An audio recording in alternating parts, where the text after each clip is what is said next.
Hello, fancy seeing you here. I'm Iris. Welcome to my channel, Beauty Bees, where today we're going to be talking about Colourpop's intellectual property collabs. Specifically, we're going to be ranking the intellectual property collaborations that Colourpop has done since roughly March of 2020, from worst to best. The single definitive ranking of these collections, by which I mean that it is A, totally subjective, and B, mostly uninformed, because I think I own maybe a total of 5 items from all of these 20-ish collections combined. I am not so self-centered as to think that my opinion is the single correct one, but here are my thoughts. So let's start from the bottom. This is, I think, the worst collab that maybe Colourpop has ever come out with, but certainly since March of 2020. And this is one of their Hello Kitty collabs. This is the Winter Snow Much Fun Hello Kitty collab. I don't see the appeal of this at all. First of all, I don't see the appeal of Hello Kitty at all, but the only Hello Kitty thing I've ever seen was when I was in kindergarten. We watched a short thing that featured Hello Kitty that I think was about convincing us not to go onto the ice because we could fall through. So the fact that she's on ice skates in this is endlessly hilarious to me, but it's not enough to move this any higher up because the theme's not that interesting to me, first of all. But also the products are just lackluster.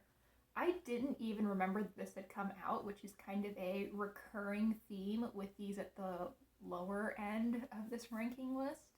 But these blushes are, I think, too light for just about anyone. I could probably make them work, but I also wear the lightest shade of foundation that Colourpop offers. There's no depth to this eyeshadow palette. It looks like a watered down version of so many of their other palettes. The gloss set isn't that interesting. It's just, I have nothing really good to say about this except for that it makes me think about a cartoon of Hello Kitty falling through the ice. And that's really not a solid point in their favor. Turns out there are 21 collabs on my list, so I really need to speed this up. Coming in at number 20, we have the NBA collab. Now there are actually a lot of items in this collection. I'm specifically looking at the palettes right now because there's just too much to take in if you look at the entire collection. And I will say some of these are cute. I kind of like the Boston Celtics one, the blue one. I don't actually watch basketball. I know nothing about sports, just in general. Some of the palettes are cute. Some of them are downright ugly, though. I really do not like the Lakers one, or I think it's the Golden State Warriors, maybe? I don't know. Again, sport ball. I think that this collection might actually be a little bit higher up were it not for the theme. The theme makes me less interested in this, and that's why it's coming in 2 from the very bottom, or 1 from the very bottom. Next, we have a collection that I was actually really interested in at first, but I don't think I've heard a single good thing about, and that is Colourpop Land, Colourpop Candyland. This palette I really like in theory. However, because I was kind of interested in this collab when it first released, I did watch some review videos and no one had anything nice to say about this. Even people with pretty light skin were having some difficulties getting some of these shades to show up, which is ridiculous. The rest of the collection is kind of cute. It's not cute enough to get it ranking higher on this list. The only thing that I think I would actually be interested in from this entire collab would be the lip balms, the glowing lip balms, and I kind of suspect at this point that Colourpop has released those, but the packaging on them was kind of cute. Otherwise, no, this collection was such a mess, and I think Colourpop kind of wants us to forget it ever happened. This next collab, I actually don't have anything too bad to say about. It's just very forgettable.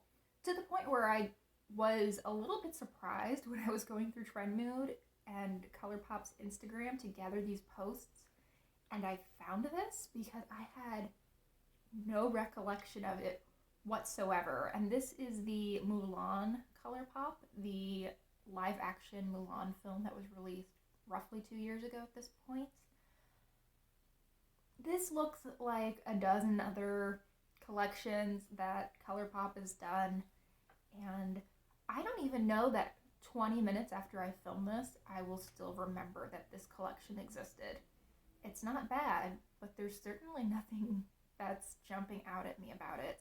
I think that this collection actually released before the pandemic hit. I think that this was like their last big release before March of 2020. This is the Sailor Moon collection. Now, I think that this was actually relatively well received, and I think a lot of people were actually pretty excited for it. I just don't care about Sailor Moon, and removing that nostalgia element, this is kind of like the Mulan collab to me. This is a little bit more unique to Colourpop than the Mulan collab, but it's still not unusual for Colourpop at all, and the pops of color in their usual neutrals with a few pops of color palette here just don't appeal that much to me personally. These really warm pops of color are not the way I tend to go, so it's just not really doing anything for me. I have nothing bad to say about a lot of the collections that are at this point in the ranking, but I don't have a lot of positive things either. Had I made this list maybe 3 or 4 months ago, I think that this collection would have ranked even further towards the bottom, but now that I own a couple of these items, I'm going to raise it a couple of points. This is Hocus Pocus Volume 2. So this is the Hocus Pocus collab that came out this past October 2021. And this is more of a cartoonish take on Hocus Pocus. I'm still not wild about the eyeshadow palette. It's not, I think, a super interesting set of colors. It's, again, something that Colourpop has done over and over again. I did end up really liking the Super Shocks, though. I purchased those on a significant discount, and I've been really happy with them. Additionally, the packaging has grown on me a little bit. I really do like the purple, and I don't know. I was feeling generous towards this collection when I sat down to film. If I filmed this another day, I feel like this particular collection could be practically anywhere from here to like 5 spots below this. Okay, this one actually makes me really sad. If you haven't been here before, I am a massive Star Wars fan, like kind of embarrassingly so, and this is the I Have You Now palette, which is the Darth Vader release. And I mean, I like Darth Vader, love Darth Vader. This really should be something that appeals to me, but there's something so boring about it. If I want this cool toned, deep look, I have the Stone Cold Fox. I can go into that and get everything except the 2 reds in this palette, and I wouldn't use the reds in this palette with these other shades. To me, this is kind of wasted. I know that they are doing an okay job with the Darth Vader theme, but I don't know. I think because I like Star Wars so much, I hold these Colourpop collabs to a really high standard, and this one just couldn't meet it. I'm not impressed with this one at all. We're at number 14 now. I've only gone through a third of these collections. I really need to speed this up. Luckily, this one I don't have a whole lot to say about. This is Peeps by Colourpop. I like the makeup. It's really cute. It's really bright. It's fitting with Peeps. I like that they didn't do a palette because goodness knows, Colourpop thinks they need to do a palette every 5 minutes. That's overload. It's something a little bit smaller, a little bit cuter, a little bit more fitting with this Easter basket theme that I think they were going for. Something you could stick in a basket as a little gift for someone. It's cute, it fits the theme.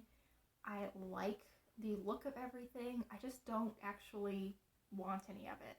Like, if I could choose between getting this collection or getting any of the collections that are after this in the video, I would choose the other ones in a heartbeat. Now we're at number 13, which is the Powerpuff Girls collab. I was pretty excited when I saw that they were releasing this one, but something about the actual products just doesn't live up to my expectations, and I'm not sure why. I mean, I think they did a decent job with the palette of actually, you know, hitting the right notes for the Powerpuff Girls. I like that they went a little bit bolder and brighter with the blushes in this collection than they usually do. It just doesn't feel like there's any heart in this one. It feels a lot like most of their other collabs. I think there's a checklist of, we're going to have a 12-pan eyeshadow palette, we're going to have 2 cheek products, 3 lip products, and something, you know, skincare, probably like a lip care product. And they just fill it in. Just fill in the checklist. And I don't know, it just feels corporate and soulless.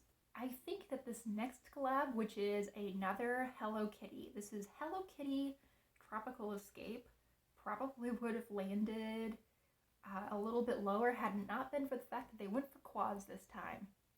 And that's something that's a little bit different for Colourpop. I mean, we will see another set of quads a little bit higher in this ranking list. Spoiler alert. But these are well curated, bright, fun, fitting the tropical theme. Cool. Yeah, the blushes look practically identical to what we saw in the Powerpuff collection, but what are you gonna do? At least Colourpop was trying something a tiny bit different with this one. I didn't realize just how immediately we were going to look at the other quad collection from Colourpop. This is the Animal Crossing collab. This is another one like Hello Kitty. I've never played Animal Crossing. I know nothing about it. I don't know how well this actually fits the theme, but I do like these quads just a little bit better. These color selections just appeal a little bit more to me personally. I like these lighter, bordering on pastel shades a little bit more than I like the bright pinks and bright yellows of Hello Kitty. But otherwise, they're really pretty similar collabs. Alright, y'all, we've reached the top 10.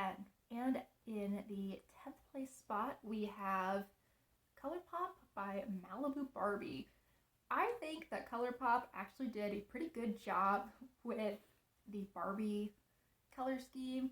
Barbie actually should be, I think, this neutral with pops of pink and blue. Yeah, it's what Colourpop likes to do all the time, but at least this time around, it actually really suits the theme. I like that they went with lip kits instead of just a standard lip trio that they seem to come out with every collection. It's something a little bit different. They did mess with the packaging of the lipsticks a little bit to make it feel more Barbie, which I think was great. I think that I could have moved this up a spot or two if they'd just gone for the plastic packaging on this 15-pan eyeshadow palette. I understand that some people really prefer the cardboard, but if there was ever a collection that needed to be in pink plastic, it's Malibu Barbie. Moving in to number 9, we have the Heart of Gold Super Shock Vault. This is the Disney Princess collab. I think ranked this so high mostly because, again, they didn't do a palette. I am so over Colourpop's constant palette releases that even seeing 12 eyeshadows, which is, you know, a palette's worth of eyeshadows, just not put in a palette, I was willing to give major points for that. And I own 2 of these, I believe. I own the Tiana shade, which is a green, and the Cinderella shade, which is a blue. I'm really happy with them. I find the Super Shocks generally are quite easy to work with. They're very pretty. They add a lot to a look with relatively little efforts. And I think the color selection is really nice for the collection. That is, there's not a lot of overlap.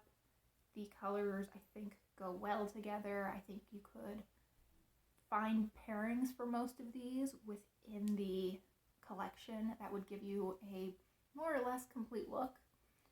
But I also think that they did a good job of matching princess to color. Just looking at the set in front of me, I think I could kind of match princess to color, which I think indicates that they really did put some thought into this one. Up to number 8, we have the Lizzie McGuire collection. I think that this collection is a lot like the Powerpuff Girls. It follows that same kind of template that we were talking about with some of these collections. You know, the 12-pan palette that's half neutral, half colorful, the lip set, the 2 blushes. But this, to me, is just a little bit more appealing than the Powerpuff Girls. The Powerpuff Girls was almost too cartoonish in a way. It was stuff that I couldn't see myself really using. The Lizzie McGuire collection still has that bright color. It still very much appeals to like my 2005 11-year-old sensibilities, but it's just a little bit more approachable for me for every day. We're into the top 7 now, and everything beyond this point is adorable. I'm probably going to make you all sick with how often I'm going to be repeating the phrases cute, adorable, etc. But just bear with me. We're getting close to the end. At number 7, we have the Rudolph the Red-Nosed Reindeer collab. This was from this holiday season, and yes, it is a pretty basic little Christmas palette. You have your neutral tone neutrals, some pinky shades, a red, some greens, hitting all of the elements in the checklist of what you need to put in a Christmas collection, but they just wrapped it up in such cute packaging. I just think this is adorable. Yeah, it looks basically like every other Colourpop collab, but it's cuter, so that's what gets it into the top 7. And at number 6, we have a collab that is just so adorable. This is Winnie the Pooh. This is brand new. It's sort of a honey theme. I'm really hoping this means that they will come out with maybe an Eeyore palette and maybe a Piglet palette. I love Winnie the Pooh. To be honest, that's like 80% of why this particular collection ranks so high. Winnie the Pooh is definitely like one of my comfort movies. I have several little Winnie the Pooh stuffed animals. He's really cute, and I love these little honey pots. Those are adorable. I'm not going to buy them because of the packaging, but I also want to buy them just because of the packaging. So it's a little bit of a tough spot for me.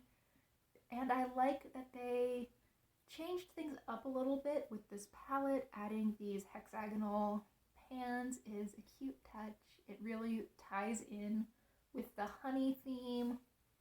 Overall, this is wearable, it's cute. Yeah, it's nothing groundbreaking, but does it need to be? Not when your Winnie the Pooh level's adorable. This next collection is also ranking quite high for a lot of the same reasons. This is Bambi, and I actually own a good chunk of this. I own the lip set and the eyeliner set at this point, and I've considered on multiple occasions purchasing the 5-pan palettes. I think that there are actually some interesting elements to this collection.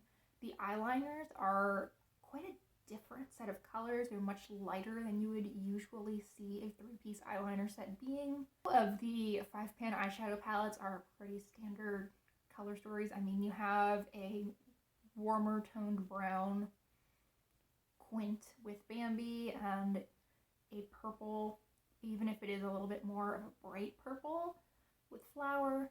But this mauve and green that they have put together for Thumper, I think is a little bit different for Colourpop as well as in general. And I actually did a look that was inspired by this ages ago, and I loved how it turned out. It really got me to look at some color combinations that I probably wouldn't have otherwise considered, and that's unusual for one of these Colourpop collabs. They tend to keep to, very standard color stories, or keep to this neutral with pops of color, and the pops of color aren't shades I'm super interested in. And the packaging is really, really cute, just across the board with this collection. Now moving up to number 4, we have The Nightmare Before Christmas. I think that it's really fun that they chose to keep with sort of an oogie boogie color scheme with their palettes and with really the packaging in general. This black and white with pops of neon is something that's completely different for Colourpop. It's not something they do very often at all. And I'm actually not sure how much I would actually like this palette if I had it. However, I like all of the individual shades, with the exception of the orange. But again, it is Nightmare Before Christmas. It's starring the Pumpkin King. I feel like you do kind of need an orange shade in there. If I were to change one element of this collection, it would be the face jewels. Like, those should be tiny skulls or something. I think that would suit the collection a lot better than just pink and purple and white little crystals. But overall, this is a very, very solid showing for Colourpop. I think they actually did something pretty unique and creative here, which doesn't happen all that often. Now we're into the top 3, and the competition is really ramping up. I'm putting at number 3 the original Colourpop by Hocus Pocus collab. I think that this one is just so much more interesting and fun than the second version. The color scheme, the packaging, just the overall vibe of this collection really suits the film, and I think it does so a lot better than the more cartoonish purple Hocus Pocus collab that they came out with the following year did. The packaging on these is nice. They've really stuck to a theme here quite well. This is a very witchy looking collab. I think that the colors they've chosen work well together. This is dark and kind of moody, but it's still interesting. There is still color here, and I love that they went with a full red set for the lipsticks, but they really did do so in such a way where you can tell which witch is associated with each of the reds. I think that was quite clever and also just really attractive. I think they did a really, really good job with this collab. Not quite as good, though, as the number 2 collab, which I understand that these are kind of separate collaborations, but I'm just putting them together as one because they should be. This is the Mandalorian collection. This collection is Star Wars makeup done right. There are 2 palettes in this collection. We have the Child, which is more of a greenish palette, and the Mandalorian, which sticks to sort of a taupey silver and then brings in some warmer pops. Both of the color schemes are a little off the beaten path for Colourpop while still being totally wearable. The packaging is cute, the theming is there. Again, this is just a really, really good Colourpop collection. So just put Baby Yoda on anything and there's a good chance I'm going to want it. That little alien is just the single cutest thing, not just in like the Star Wars galaxy, but in our galaxy and probably several others combined too. He's so cute. I can't. And for our number 1 spot, we have, drumroll please, Tinkerbell. I love this collection. But there is something about that little pixie. She's so sassy, she's cute, she's silent, but she's got so much character. Love that about her. And I think that Colourpop did a really good job with really all of the elements of this collection. I think that the packaging looks great. The way that they've gone with this green and pink color story really, really suits Tinkerbell nicely. I think if they were to make one tiny adjustment, I probably would have lightened up the gold shade in the palette a little bit to make it more like her hair, more of a light blonde shade rather than a true gold. But this is a super wearable palette again, while really suiting the theming. It's so well done just across the board. And this entire collection feels like it belongs together. And while yes, they are hitting those same elements that Colourpop usually has in their collections, this feels a little bit more pulled together, a little bit more thoughtfully curated, and overall just a little bit more interesting than I think most of them managed to be. So there we have 2 years of these Colourpop intellectual property collabs. I would be very interested to hear what you think of my ranking, if yours would look similar or very, very different. So if you have any of these and want to rant or rave about them, I'd love to hear it. Thank you so much for watching. I really hope you enjoyed, and I hope you consider liking and subscribing if you did. Thanks again, and I hope that I will see you all next time. Bye!